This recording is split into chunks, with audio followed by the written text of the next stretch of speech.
hasta el que es más privado le tenemos que hacer.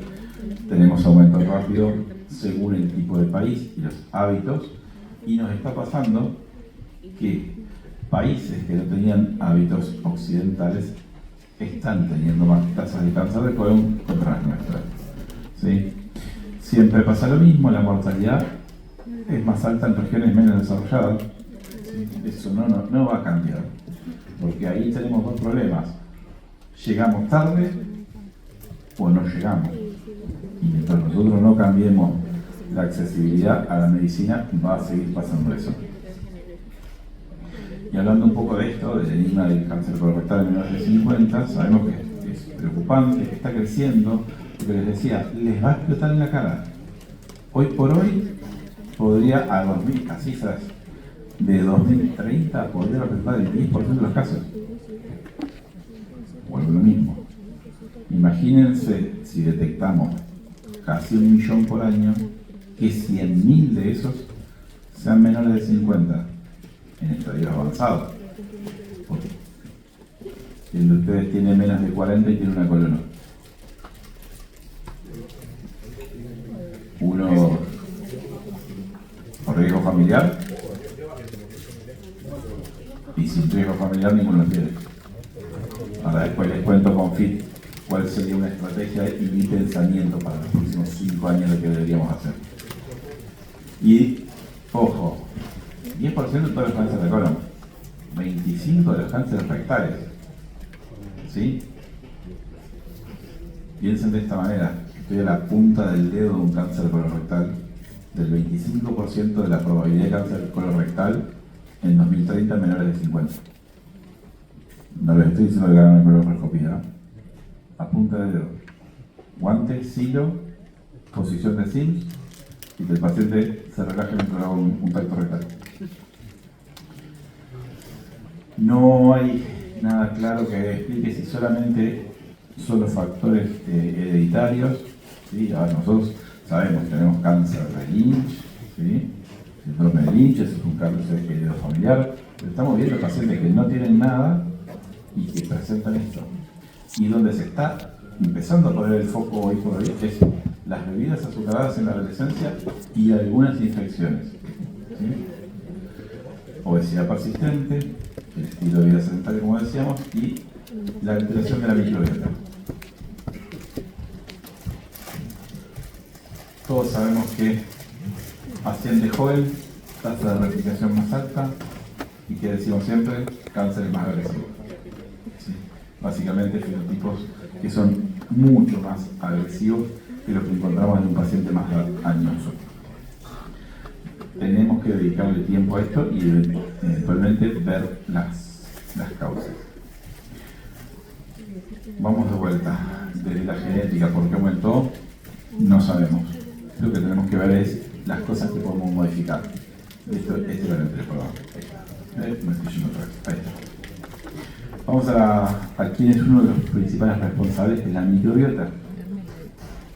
Calculo que están todos cansados como yo de escuchar el segundo cerebro, la microbiota, no sé qué. Yo me dedico a esto, no sé, estoy más cansado. Que todos me entran por la puerta y me dicen, ¿cómo me hincho? ¿Y mi segundo cerebro? Y yo digo, el primero me tiene... Espere que estoy llegando al primero, con el primero trato de llegar al segundo. Pensémoslo de esta manera.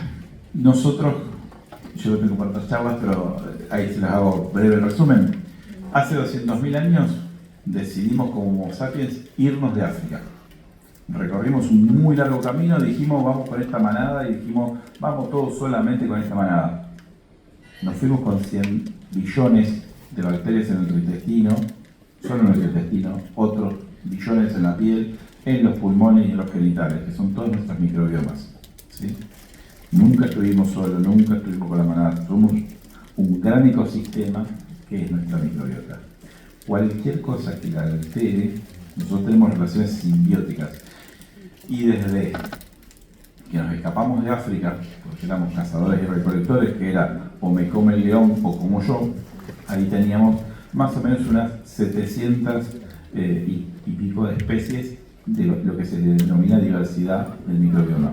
Que pasaron a ser 200 y pico cuando dijimos, che, y si nos estabilizamos acá y empezamos a plantar y pescamos acá y hacemos lo que es una aldea tipo medieval, ahí bajo a 200, perdón, a 500 y pico, y hoy por hoy tenemos las vacunas, tenemos la genética, tenemos un montón de cosas, el glifosato y alguna otra cosa, y tenemos 270 especies. Hemos perdido variedad, nuestra flora se generó todo esto. Y nuestra flora lo que hace, nuestra microbiota, es darnos funciones protectivas, inmunológicas, nos detoxifica, ¿sí? Y es uno de nuestros principales aliados. En algo que yo acuñé hace unos meses, una frase de que todo es dependiente de radicales libres, ¿sí? Cada vez que ustedes traten de ver el mecanismo de algo, los radicales libres están involucrados en todo esto. Y muchas veces las alteraciones de la microbiota provocan que tengamos más consecuencias sobre los radicales libres. La disbiosis es la alteración, ¿sí? de nuestra microbioma. ¿Nos puede perjudicar, como dice acá, en la vigilancia inmune? Sí. Tenemos un amigo que se llama Fusobacterium nucleatum, que el amigo no tiene nada. Es una de las bacterias que está a veces en nuestro intestino y tiene la particularidad de que nos evade el sistema inmune, ¿sí? Porque tiene una actividad por su proteína y inhibe las naturalginas. Suprime la actividad citotóxica y tiene otro target dentro de la célula tumoral que lo hace crecer. Entonces lo vamos a ir a buscar. Fíjense algo, el Fusobacterium es un anaerobio oral. No está en el intestino. No se conoce bien el método de diseminación, hay que todavía establecerlo. Está asociado a fenómenos de quimioresistencia, ¿sí? Y en esos pacientes les genera peor pronóstico.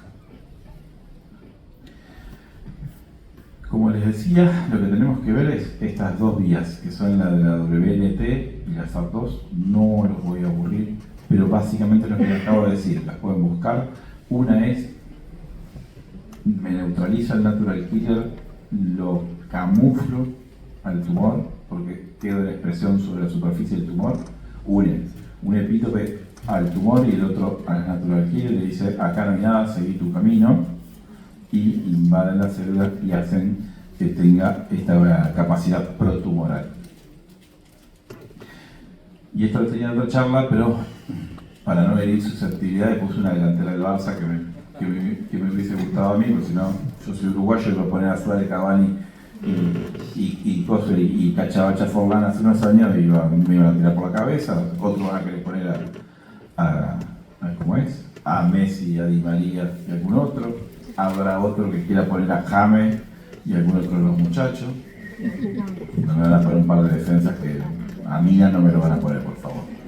Saben de lo que estamos hablando. Pero en general en la microbiota tenemos tres problemas grandes. Uno, el Fusobacterium, que es una de las peores cosas que puede pasar, por eso le puse el 9, para mí es el goleador del equipo, tiene doble mecanismo de trabajar sobre nuestros cánceres de colon, y es el que tenemos que, una vez que los podamos identificar, ¿cómo vamos a identificar esto? Secuenciación, ¿sí? No nos queda otro camino que secuenciar materia fecal. El problema es que esos informes hermosos que nos mandan cuando mandamos a secuenciar a un paciente tienen 35 o 40 páginas. El que quiera leer 35 o 40 páginas, lo invito, yo no puedo, ¿sí? Y les va a decir, tiene usted tanta abundancia de Saccharomyces, tiene tanta abundancia de Akkermansia, capaz que tiene un poquito de Fusobacterium, ¿sí? Entonces hay que optimizar todas esas cosas. El Bacteroides fragilis tiene un mecanismo endotóxico que también estimula el cáncer de colon. Y la colibactina, que está en la Escherichia coli, hay que ponerle un poco más de lupa, porque no nos queda claro si esta colibactina es una infección que adquieren algunos jóvenes en la infancia y en la adolescencia, y no estaría implicada también por alteraciones en el ADN en mecanismos de cáncer de colon, porque lo que hace un mecanismo de reemplazo de single base, o sea, reemplaza de a una base por vez en el código genético y provoca mutaciones a lo largo de cada vez que va cambiando una base. Entonces, a repetitivas veces Como sabemos, nos pasa la displasia, después primero nos pasa el pólipo, después el pólipo se convierte en pólipo de bajo grado, después de alto grado y después terminamos en un carcinoma in situ, que es la caca de Correa Penayo. Volviendo a esto, no es un simple espectador, como decíamos, no la microbiota, siempre trabajar sobre la disbiosis, paréntesis, yo que me dedico a esta parte. No confundamos al paciente que tiene SIBO, que le decimos que tiene disbiosis, que va a tener un cáncer de colon, por favor, porque si no, me explota el consultorio de vuelta. Ya explotó con una que levantó el teléfono y hizo una cosa en la radio y dijo, ¡ay! Me estoy muriendo. No, mi hija, no te está muriendo, tenés un poquito más de sobrecrecimiento. Evitemos eso edítenlo del video. Y los mecanismos claves, algunos ya saben de qué estoy hablando. Y los mecanismos claves son la inflamación crónica, la alteración de algunos metabolitos. Piensen que una de las cosas que mejor hace nuestra flora y nuestro microbioma es producir ácidos grasos de cadena corta, que son los AGCC, que es básicamente producir butirato. Y cuando produce butirato, el colorocito está feliz y divertido porque entra en el ciclo Krebs, ese ciclo Krebs que estudiamos hace mucho, y el colorocito revive, ¿sí? Y genera energía y está hermoso, rozagante, puede secretar moco, y el moco es uno de los principales factores para que todas estas endotoxinas no pasen al torrente sanguíneo, liberen las radicales libres a distancia para otras patologías o dañen a nivel local. Como ven, genotoxinas tiene la colibactina y la evasión inmune del Fusobacterium nucleatum, que es la que más me preocupa a mí, básicamente porque sobre la colibactina ya no vamos a poder hacer nada. Si el paciente empezó con daño genotóxico ya está, pero sí, si pudiéramos detectar el Fusobacterium, me parece que sí. ¿Qué intervenciones podríamos hacer nosotros? Podríamos darle dieta y probióticos y prebióticos. Recuerden que el prebiótico es fibra. Sí, podríamos hacer esto. Le podríamos dar prebióticos. Los prebióticos nos van a generar que tengamos más ácidos grasos de cadena corta. Podríamos buscar algún potencial biomarcador. Yo creo que sí. Todavía en desarrollo, pero se podría. Estamos tratando de eso. Intervenciones futuras con probióticos, manejo de los efectos secundarios, ahora les explico por qué. Simbióticos, ¿alguien sabe qué es el TMF? Excelente. Ahora les explico un poquito de toda esa parte. Hay un posible desarrollo más adelante sobre fagos y posbióticos, ¿sí? Y yendo parte por parte. Probióticos. ¿Qué le decimos? Que se tome un Actimel, que se tome un yogur de Danone y Loser, que vaya a comprar Vitabiosa, que compre el Probiomax, que es el nuevo probiótico que saca Roemax, o Enterogerminia, ¿sí? Le vamos a decir que use el probiótico que pueda en el momento que quiera y depende de lo que tenga, porque así nosotros lo que estamos tratando es que nuestro paciente tenga un ritmo mejor, más adecuado, que genere ácidos grasos de cadena corta. Si lo encontramos en algún proceso de disbiosis, supongamos, si yo tengo una disbiosis, me corro un poquito de la parte de cáncer de colon, pero si yo tengo una disbiosis por antibiótico, yo quizá le dé Saccharomyces, que tiene un mejor efecto, sobre la disbiosis, por ejemplo, le provoca la amoxicilina con ácido clavuránico, que a veces puede durar hasta un año, y yo le pondría Saccharomyces, ¿sí? Pero después, por el momento y por la variedad y las cepas que tenemos nosotros, es mucho a ojo del consumidor, ¿sí? Le podemos dar Lactobacillus rhamnosus, que hay, si no me equivoco, en este momento 2 presentaciones, y después hay mucho Lactobacillus LK6 y algunos otros. Deberíamos de ir mechando el Lactobacillus clausis, que tiene la Enterogerminia, deberíamos ir mechando un poco. Ojo, porque esto me lo preguntaron hace poco cuando di parte de esta charla de cáncer de colon. ¿A quién no le daría probióticos? Específicamente hablando del cáncer de colon. Si yo tengo un paciente con cáncer de colon, en quimio, no le voy a dar probióticos. ¿Sí? Porque la probabilidad de que me tenga un epitelio dañado o cualquier cosa y que alguna de las cantidades de probióticos que yo le aumente le genere una bacteremia transitoria y que tenga yo la mala suerte de que con la quimio entre en un neutropenia febril, no me voy a arriesgar. Esto me lo preguntó una oncóloga hace poco. TMF, trasplante de materia fecal. ¿Alguno sabe cómo es? No digan la frase de algún señor que estaba en el gobierno que les dijo come. Esa frase no se usa. ¿Ah? Básicamente son donantes específicos a los que se los hacen múltiples screening de la materia fecal y se hacen varias cosas. Hay un método en el que se le dan comprimidos orales, ese es para el señor ese que decía come, y si no, se hace siembra directa. La siembra directa es con un colonoscopio, se carga en el canal de trabajo, se entra por la colonoscopia y se van instilando en el colon diferentes cantidades del preparado de materia fecal. ¿Cuál es? Esto sería mágico, ¿verdad? Porque uno le puede llegar a poner, hay reportes de pacientes que han mejorado para un montón de cosas. Pero más allá de eso, ¿cuál es el gran problema que nos encontramos? Un warning de la FDA sacado en el 2019, empezó en el 2017 y lo replicaron en el 2019 con 3 pacientes fallecidos. ¿Sí? Cepable, el paciente inmunocomprometido. Entonces, el screening tiene que ser exhaustivo. Y ahora no tenemos las BLE, tenemos las KPC, tenemos las BLE, tenemos las MBL. Así que fíjense cuánto hay que filtrar bien todo esto para poder dar una buena cosa. Eventualmente, si alguien necesita del banco de trasplante de materia fecal, tiene clínicas. Sí, es el único que yo conozco que tiene banco de trasplante. El Austral la había querido tener y creo que no lo lleva más. Y como dice acá, para todo esto se requiere más evidencia. Seguimos con lo mismo. Ya les dije, yo les quería cambiar un poco el enfoque de polipocáncer. Me parece que con esto es con lo que se van a encontrar. Lo de polipocáncer lo leen todos los días, pobres, ya están aburridos de verlo.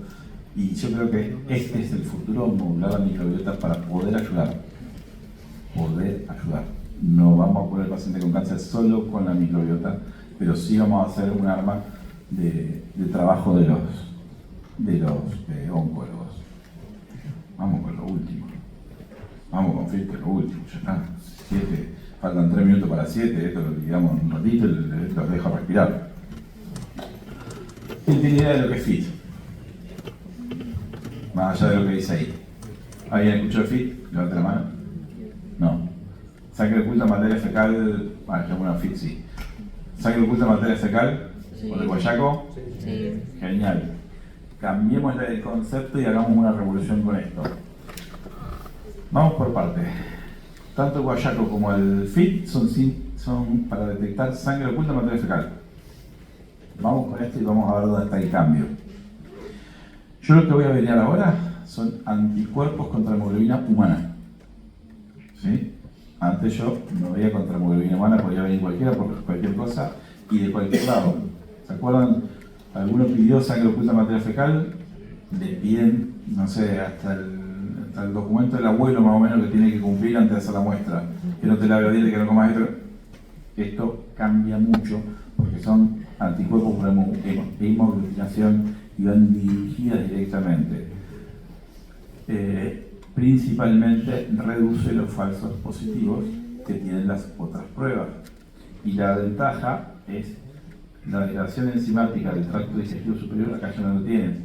Esto encuentra del tracto inferior. O sea, esto se enfoca en hemoglobina del colon. ¿Sí? Sangrado, colon. No voy a buscar otra cosa.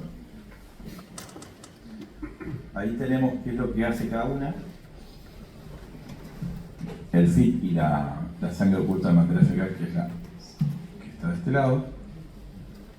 Fíjense que la especificidad para el FIT es más alta, casi que no tiene interferencia. El otro no puede comer carne roja, no puede comer frutas y verduras. la vitamina C y los AINES interfieren en el otro método. Fíjense en un punto positivo que son la cantidad de muestras que uno debería de tener para conseguir el objetivo, o sea, lo que sería el NNT. Si yo tuviera para hacer sangre oculta en materia fecal por guayaco, debería tener 3 deposiciones consecutivas. El número de muestras varía de 1 a 3, pero con una ya debería alcanzar para el FIT y la preparación es mínima. Antes de empezar con esto, nosotros lo tenemos, gran problema, que lo discutíamos recién con las doctoras, es las preparadas no lo cubren. Y esto debería ser un método de tamizaje nacional, ¿sí? Con todo lo que implica hacer tamizaje nacional y con todo lo que implica hacerlo bien. Si ustedes tienen un familiar que tiene cáncer de colon, no se lo hacen, se hacen 10 años antes de la endoscopía. Si ustedes tuvieron una polipectomía, no se lo hacen, tienen que seguir por el camino de la endoscopía. Si tienen alguna otra causa de sangrado, primero la descartan y después vemos si entra en el programa FIT, ¿sí? Cuando un paciente recibe una caja, porque básicamente le damos una caja para FIT, lo que va a recibir son 2 o 3 cosas. Uno es un tubo de ensayo que tiene 2 tapas. Una tapa, por lo menos el producto que tenemos nosotros, una tapa verde y una tapa blanca. En el medio lo que hay es un buffer. Y lo único que tiene que hacer el paciente va a recibir en la cajita una especie de, pongámoslo así, papel manteca, ¿sí? El papel de cocina, que eso se pone sobre una superficie seca. Yo siempre les digo, lo ponen sobre el bidet, hace caca ahí, eso después se descarta de biodegradable y no hay ningún problema, y saca una de las tapas que tiene una espátula, y esa espátula la marca en 4 sectores diferentes de la materia fecal. Lo guarda en el tubo, agita el buffer y se acabó, y lo devuelve. Y eso se manda al laboratorio de procesamiento que tenemos nosotros, porque lo tenemos convenio. Le lleva un poco de tiempo, lo que demora en hacer caca, ¿sí? Pero básicamente le lleva 40 segundos hacer todo. ¿Sí? Y nos ahorraríamos muchos dolores de cabeza. Entonces nosotros podemos ver FIT cualitativos, resultado dicotómico, el negativo positivo, el umbral se lo pone el fabricante, con lo cual ahí tienen algunos problemas, son simples de interpretar y no tienen la flexibilidad del umbral. Cuantitativo, que es lo que tenemos nosotros, expresamos los microgramos de hemoglobina por gramo de materia fecal o los nanogramos de hemoglobina por mililitro. Particularmente nosotros lo hacemos por hemoglobina por microgramo por gramo, ¿sí? Se los cuento así, medio la trastienda nuestra. Nosotros tenemos que armar el umbral, porque a nosotros nos decía el fabricante, mira, vos con 15 nanogramos por gramo estás ok. Y dijimos, no, eso nos va a dar muchos falsos positivos. Y lo elevamos a 25. 25 cubre la mayoría de los procesos de falso positivo y te da una asertividad bastante buena. 25 nanogramos.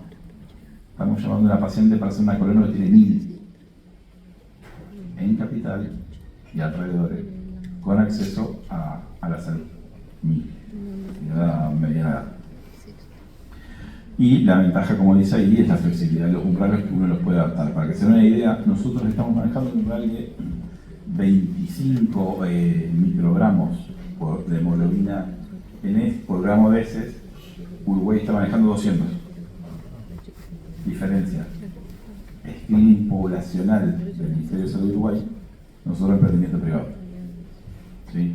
Entonces, si nosotros tenemos que manejar una población de 3 millones de personas con menos cantidad de centros de endoscopía, tengo que hacer números altos según la estadística que voy teniendo. Los 200 microgramos de allá ya lo fueron puliendo y perfeccionando según su base de datos. Arrancaron con 50 microgramos, si no me equivoco, y lo han ido extendiendo. ¿Sí? Entonces esta es una prueba fácil, sencilla, vale a precio hoy casi lo que vale la preparación de la endoscopía. ¿Sí? Vale 80 y pico mil pesos y una preparación, un barquín no anda menos de 100. ¿Sí? Y le da previsibilidad. Punto que tienen que hacer con esto. es una prueba anual. De nada sirve que te lo hagas hoy y digas, ay, vuelvo en 5 años libre de cuerpo. No. La sensibilidad, como ahí les dice, los umbrales, fíjense que casi el 90% con un umbral de 20, nosotros uno de 25, con 200 ni les cuento. Sí, la especificidad es bastante alta, depende de todo esto. La sensibilidad de la norma para valores predictivos negativos está bastante bien. Y, ¿qué les iba a decir? Y la de valor predictivo para enfermedad intestinal sigue siendo significativo. Puntos acá a tener en cuenta. La guía de ASCO del año pasado, no, del anterior, había fijado en Estados Unidos que la primera endoscopía que se tenía que hacer el paciente era a los 45. Básicamente nosotros no llegamos a los pacientes 50 en tiempo y forma, a los 45 lo estamos tratando de agarrar, pero el cuello de botella es terrible. Entonces se propone 45 los programas de tamizaje, ¿sí? Para llegar a ese 45-50, esa región que estamos tratando de cáncer temprano. Como siempre, pacientes con individuos con riesgo promedio, que lo que charlábamos hoy, que no tengan antecedentes de cáncer de colon, que no tengan antecedentes de Lich ni ninguna otra cosa. Y el umbral, bueno, 10-20, nosotros manejamos un umbral un poquitito más alto. Y lo que hay que hacer es siempre hablar con el paciente. Paciente que tiene un FIT negativo, paciente que el año que viene se hace el estudio, y el paciente que tiene FIT positivo, la guía dice colonoscopía dentro del mes, nosotros las pedimos a las 2 semanas. Armamos todo el circuito para que en 2 semanas el paciente ya esté cubierto para poder ver. ¿Qué significa que tenga sangrado? O sea, que tenga la hemoglobina en esos valores. ¿Sí o sí significa que tiene cáncer de colon? No, puede tener una afectación.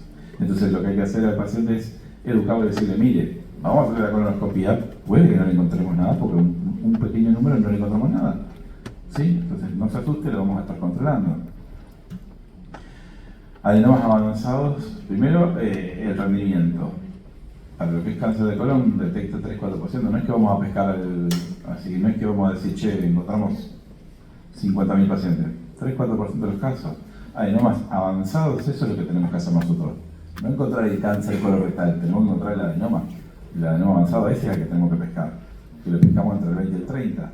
Y lo que tenemos que ver, que es lo que principalmente tenemos que reforzar, es la adherencia. Si el paciente no se adhiere, estamos al horno, ¿sí? Por ejemplo, yo les decía Uruguay, donde también uno hace estos programas de cribado. Los países que tienen salud pública masiva, ejemplo Canadá. Canadá te manda el tubito, lo que paga en la farmacia, te manda, lo ponen en correo, te dicen, señor, venga que se tiene que hacer la colon. Y te están llamando por teléfono. ¿Sí? Es una conducta, tiene que ser una política de salud pública. Tenemos que hacer screening. GERIT tiene algo que se llama Fundación GERIT. La Fundación GERIT se encarga de proyectos benéficos alrededor del país y tiene el proyecto de FIT asociado a la provincia de Misiones, con la gobernación. Los valores que encuentran, a mí se me van de la cabeza y de la escala los números que tienen de los microgramos que encuentran. Porque yo encontré uno de 1000, en Capital ellos encuentran de 5000, 6000, y es lo que les digo, si no hacemos este screening en la población que debemos, a la que no llegamos, al que ir a 400 kilómetros de un endoscopio, tenemos que plantearlo a esto seriamente como una política de screening. Nos vamos a ahorrar muchas cosas. Yo lo veo por dolores de cabeza y pérdida de pacientes y pérdida de familiares. Otros lo ven en número. De alguna manera lo tenemos que hacer entrar en los próximos años para poder identificar. Como dice ahí, FIT negativo no descansa cáncer de colon en pacientes con síntomas. ¿Sí? Si los síntomas son persistentes, tiene un margen de error, entrar a hacer la endoscopía, no te quedes seguro con el FIT. ¿Sí? Por lo mismo, no se casen con el método, no se casen con la guía, siempre hay cosas que se escapan de la campana de Gauss, acuérdense. ¿Sí? Sensibilidad alta, evaluación continua, reevaluar los síntomas, los factores de riesgo y siempre tener ahí algunos temas para reevaluar. Y no los jorobo más.